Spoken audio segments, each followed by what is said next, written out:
দেখো এই ফ্রি ফায়ারটা সামান্য একটা গেম হলেও এটা যে অনেক মানুষের জীবন পরিবর্তন করে দিয়েছে, আবার অনেক মানুষের জীবন যে ধ্বংস করে দিয়েছে এটা আমাদের সকলেরই জানা। তবে সামান্য এই গেমটা যে গোটা একটা পরিবারকে আবার নতুন করে জীবন দান করবে এটা আসলে সকলের অজানা ছিল। হ্যাঁ বন্ধুরা, আজকের গল্পটি এমনই একটা পরিবারকে নিয়ে যারা এই ফ্রি ফায়ার গেমটাকে একেবারেই সহ্য করতে পারতো না, বরং তাদের সন্তান যখন এই গেমটা খেলতো তারা আরও উল্টো বকাবকি করতো। আর ভাগ্যের কি অপূর্ব লীলা খেলা থাকো, সেই গেমটা আজকে গোটা পরিবারটাকে বাঁচিয়ে রেখেছে। আর এখন তার বাবা মাও উৎসাহ দেয় তাদের সন্তানকে যে ফ্রি ফায়ার খেলো। এজন্যই চলো জেনে আসি আসলে কি এমন ঘটেছিল ওই পরিবারটার সাথে। তো বেশি ব্যাকপ্যাক না করে ছোট্ট একটা ইন্ট্রো দিয়ে আজকের ভিডিও শুরু করা যায়। তো আজকের গল্পটা শুরু হতে চলেছে ছোট্ট একটা গ্রামের ছোট্ট একটা পরিবারকে নিয়ে। বাবা মা এবং তাদের দুই সন্তান অর্থাৎ দুই ভাই, ছোট্ট একটা পরিবার, খুব সুন্দরভাবে তাদের জীবনযাত্রা চলে যাচ্ছিল। বড় ভাই একটা কোম্পানিতে লেবারের চাকরি করে, বাবা কৃষিকাজ করে, আর তাদের ছোট সন্তান অর্থাৎ ছোট ছেলে কিন্তু ক্লাস 8-এ পড়াশোনা করে। দারিদ্রতার বেড়াজালে আটকে পড়া পরিবারকে সাপোর্ট দেওয়ার জন্য তাদের বড় ভাইকে খুব অল্প বয়সে কাজে চলে যেতে হয়েছে। এই জন্য বড় ভাইয়ের পড়াশোনাটা ঠিকমতো হয়ে ওঠেনি। তবে বাবা মার একটাই স্বপ্ন ছিল যে তাদের ছোট সন্তান অর্থাৎ ছোট ছেলে যাতে উচ্চশিক্ষায় শিক্ষিত হয়। এই জন্য বাবা কৃষিকাজ করলেও সারাদিন মাঠে তুমুল কষ্ট করে এসে বাসায় যখন এসে দেখতো তাদের ছোট সন্তান পড়াশোনা করতেছে, সমস্ত কষ্ট এক চান্সে দূর হয়ে যেত। আর তাদের ছোট সন্তান পরিবারের অভাব দেখতে দেখতে বড় হচ্ছে, তো তাই সে একটা সময় ঠিক করেই ফেলে যে তাকে অনেক বড় হতে হবে, লেখাপড়া করে অনেক বড় মানুষের মতো মানুষ হতে হবে। আর ঠিক এমনটাই হতে থাকে। তাদের ছোট ছেলে খুব ভালো রেজাল্টও করতে থাকে, প্রত্যেক ক্লাসে টপ হতেও থাকে। তবে তার একটা বদ অভ্যাস ছিল, সেটা হচ্ছে ফ্রি ফায়ার গেম খেলা। করোনা চলার সময় যখন তার স্কুল বন্ধ হয়ে যায় তখন তার বাবা এবং বড় ভাইয়ের জমানো কিছু টাকা দিয়ে তাকে একটা ফোন কিনে দেওয়া হয় অনলাইনে ক্লাস করার জন্য। তার ফোনটা ছিল 3 GB র্যামের একটা ফোন। তবে এইখান থেকেই তার ফ্রি ফায়ার গেমের সাথে পরিচয় হওয়া। সারাদিন পড়াশোনার ফাঁকে সময় পেলেই সে ফ্রি ফায়ার গেম নিয়ে বসে পড়তো। আগে যেমন বাইরে খেলাধুলা করতো, এখন সে আর বাইরে খেলাধুলা করে না, ঘরে বসে সারাদিন ফোন টিপে আর ফোনে গেম খেলে। এদিকে তার বাবা মা যখন ফ্রি ফায়ার গেম খেলা দেখতো তখন প্রচণ্ড পরিমাণ রেগে যেত, এমনকি মারধর পর্যন্ত করতো যে তুই এই গেম খেলা বাদ দিয়ে দে। তবে তাদের ছোট ছেলে যতই বাবা মার বাধ্য সন্তান হোক না কেন, ফ্রি ফায়ার গেমটা ছাড়তে সে একেবারেই নারাজ। প্রথম দিকে পড়াশোনার ফাঁকে ফাঁকে গেম খেললো, যখন তার বাবা মা তাকে বকা শুরু করে তখন সে রাতের অন্ধকারে গেম খেলা শুরু করে। তবে বন্ধুরা বলে রাখা ভালো, সে কিন্তু তার পড়াশোনা একেবারেই ঠিক রেখেছিল, অর্থাৎ গেমের কোনো কালো ছায়া পড়াশোনার উপরে কোনোদিনই সে পড়তে দেয়নি, যার কারণে তার রেজাল্টও মোটামুটি ভালোই হতো। এতদিন পর্যন্ত পরিবারের সবকিছু ঠিকঠাকই ছিল। এবার আস্তে আস্তে পরিবারটা একটু একটু করে ভাঙতে শুরু করবে। পরিবারের সকলের সম্মতিতে পরিবারের বড় ছেলের সাথে পাশের গ্রামের একটা মেয়ের বিবাহ সম্পন্ন করা হয়। আর যেন বিবাহের কয়েক মাস যেতে না যেতে বড় ভাইয়ের পরিবর্তন লক্ষ্য করতে শুরু করা যায়। এতদিন ছোট ভাইয়ের পড়াশোনা খরচ বড় ভাই আর বাবা মিলে চালিয়ে আসলো, এখন আর বড় ভাই কিন্তু ছোট ভাইয়ের পড়াশোনা খরচ দিতে রাজি হয় না। তবে তাতেও খুব একটা ফারাক পড়ে না, কারণ তাদের বাবা এখনো শক্তভাবে তাদের পরিবারটাকে ধরে রেখেছে, অর্থাৎ বাবা কিন্তু কৃষিকাজ করে তাদের পরিবারটা খুব সুন্দরভাবে চালিয়ে নিচ্ছিল। তবে বলে রাখা ভালো, হাতের 5টা আঙুল যেমন এক হয় না, পরিবারের প্রত্যেকটা সন্তানের মন মানসিকতাও কিন্তু এক হয় না। কিছুদিন পর বড় ভাই পুরোপুরি আলাদা হয়ে যায়, তার বউকে নিয়ে নতুন করে সংসার তৈরি করে। এমনকি একটা পর্যায়ে যে বড় ভাই তার পরিবারকে অস্বীকার করে দেয়, অর্থাৎ একটা টাকাও আর পরিবারে দিত না, সমস্ত টাকা সে নিজের সংসারেই খরচ করত।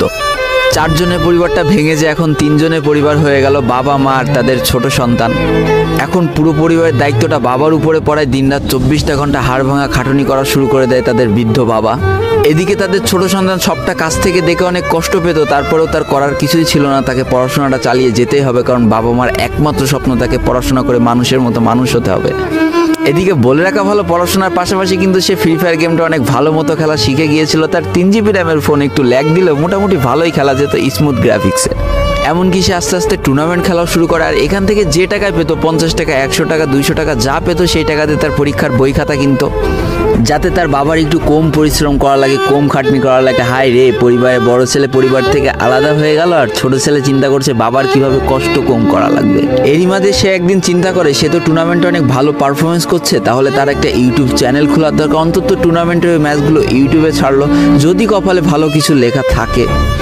এমনই একদিন তার একটা টুর্নামেন্ট চলছিল, সে বারান্দায় বসে বসে টুর্নামেন্টটা খেলছিল। আর ঠিক সেই সময় তার বাবা হাড় ভাঙা খাটুনি করে মাঠ থেকে কেবলই বাসায় ঢুকছিল। এমন সময় তার ছেলের পড়াশোনা বাদ দিয়ে গেম খেলা দেখে বাবা প্রচণ্ড পরিমাণ রেগে যায় আর ফোনটা ধরে একটা আছাড় মেরে দেয়, যার কারণে তার ডিসপ্লেটা ফেটে যায়। সেই দিন সে ভাঙা ফোনটা আঁকড়ে ধরে অঝরে কেঁদেছিল, তার সমস্ত স্বপ্ন যেন এক নিমিষেই শেষ হয়ে গিয়েছিল। তারপরে সে স্কুলে যাওয়ার জন্য যে টাকা পেতো সেই টাকাগুলো জমিয়ে জমে একটা সময় তার ফোনের ডিসপ্লেটা ঠিক করে, আর ডিসপ্লে ঠিক করতে 1500 টাকা লেগেছিল, আর সময় লেগেছিল প্রায় 4.5 মাস। আর এই 4.5 মাসে সেই ইউটিউব চ্যানেলের যে জিমেলটা ছিল সেই জিমেলটাও সে ভুলে যায়, অর্থাৎ তার ইউটিউব চ্যানেলটাও নষ্ট হয়ে যায়। কিন্তু পরিবারের ছোট সন্তানরা একটু ঘাটতারা হয়, কোনোভাবে কোনো কিছুতে হার মানতে রাজি হয় না, যেমন আমি। তাই সে আবারও ফ্রি ফায়ার খেলা শুরু করে, আবারও নতুন করে ইউটিউব চ্যানেল খোলা শুরু করে। সব কিছু মোটামুটি ঠিকই চলছিল, পড়াশোনা সে আগের মতোই চলতেছে, এইদিকে টুর্নামেন্টও চলতেছে, এইদিকে ইউটিউবে আস্তে আস্তে তার সাবস্ক্রাইবারও বাড়া শুরু করে, একটা দুইটা এমন করতে করতে। কিন্তু হঠাৎ করে তাদের পরিবারটা জীবনের সব থেকে বড় একটা ধাক্কা খায়। যেহেতু তাদের বাবা কৃষিকাজ করে তাদের পরিবার চালাতে হিমশিম খাচ্ছিল, পরিবারের এত প্রেশার, 24 ঘন্টা হাড় ভাঙা খাটুনি করতে করতে একটা দিন হঠাৎ করে উনি প্যারালাইসিস হয়ে যায়। তার ডান পাশের হাত এবং পা পড়ে যায়, যার কারণে সে একেবারে অক্ষম হয়ে পড়ে। আর এটাই ছিল তাদের পরিবারের সব থেকে বড় কালো অধ্যায়। তবে সব থেকে কষ্টের ব্যাপার কি ছিল জানো? পরিবারের এত খারাপ সময়ও তাদের বড় ভাই কিন্তু তাদের পাশে এসে দাঁড়ায় না। এবার শুরু হয় তাদের পরিবারের আসল কষ্ট। না ছোট ছেলের পড়ার টাকা আছে, না বাবার ওষুধ কেনার টাকা আছে, না তাদের 3 বেলা ঠিক মতো খাবার টাকা আছে। কি আর করবে, পরিবারে এই অসহায় অবস্থা দেখে না খেয়ে তো মরা যায় না, তাই তাদের মা লোকের বাসায় কাজ করা শুরু করে দেয়। কিন্তু কাজ করে 3 বেলা খাবার জোটানো গেলেও বাবার ওষুধ আর সন্তানের পড়াশোনার খরচ চালাইতে হিমশিম খাচ্ছিল তাদের মা। ঠিক এই সময়টায় পরিবারের ছোট ছেলে সারাদিন চিন্তা করতে থাকে যে আসলে তার কি করা উচিত, কি করলে পরিবারের সবাই ভালো থাকবে, কি করলে বাবার ওষুধ কেনার টাকা সে জোগাড় করতে পারবে, কি করলে বাবা মার স্বপ্ন পূরণের জন্য সে পড়াশোনা করতে পারবে। তার সামনে শুধু একটা অপশনে খোলা ছিল, সেটা হচ্ছে ফ্রি ফায়ার গেমটা। কি আর করবে, সারাদিন সে পড়াশোনা করতো আর সারা রাত ফ্রি ফায়ার গেম খেলে খেলে ভিডিও আপলোড করা শুরু করে ইউটিউবে। তোমরা শুনলে অবাক হয়ে যাওয়া, 24টা ঘন্টার মধ্যে সে মাত্র 4.5 ঘন্টা ঘুমাতো। দিনের বেলা স্কুলে থাকতো, স্কুল থেকে এসে সে একটা চার দোকানে কাজ করতো, চার দোকান থেকে বাসায় এসে পড়াশোনা করতো, পড়াশোনার পরে রাত্রেবেলা ফ্রি ফায়ার গেম খেলে ভিডিও আপলোড করতো। সৃষ্টিকর্তা হয়তো তাদের কষ্টটা দেখেছিল, তাই তার বেশি দিন কষ্ট করা লাগেনি। 4.5 মাসের মাথায় তার একটা ভিডিও ভাইরাল হয়ে যায়। ব্যাস, লাইফের মোড়টা এইখান থেকে ঘুরে গিয়েছিল। তোমরা সকলে জানো একটা ভিডিও ভাইরাল হলে আসলে কি হয়।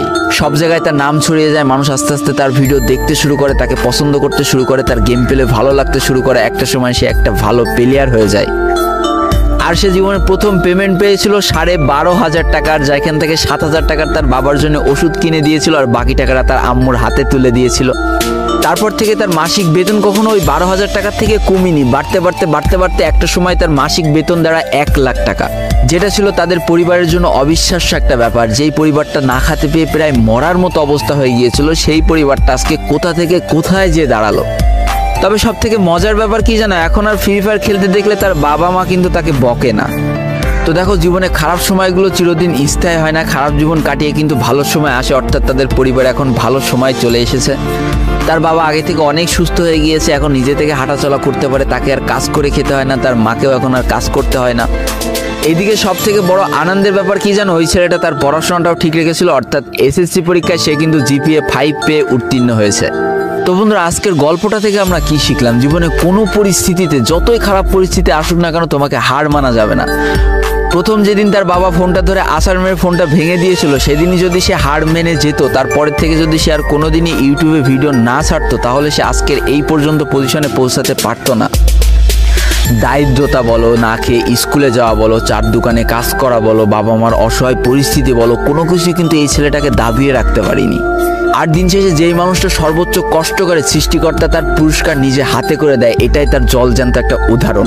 তো আজকের গল্পটা ইন্ডিয়ান একটা ভাই আমাকে পাঠিয়েছে এবং তার নামটাও বলতে নিষেধ করে দিয়েছে, এই জন্য আর বলা হয়ে উঠলো না, সেই ইউটিউবারের নামটাও আর বলা হয়ে উঠলো না। এটাই ছিল জীবনকে পরিবর্তন করিয়ে দেওয়ার মতো একটা ছোট্ট গল্প। এই গল্প থেকে অনেক কিছু শেখার আছে। একটা কথাই বলবো, গেমটাকে নেশা না পেশা হিসেবে নাও, তোমার জীবনে পরিবর্তন হলেও হতে পারে। তো আজকের ভিডিওটা এই পর্যন্তই ছিল। ভিডিওটি ভালো লাগলে অবশ্যই একটা লাইক করে ফেলো, কমেন্ট করো, বন্ধুদের কাছে শেয়ার করে দিও।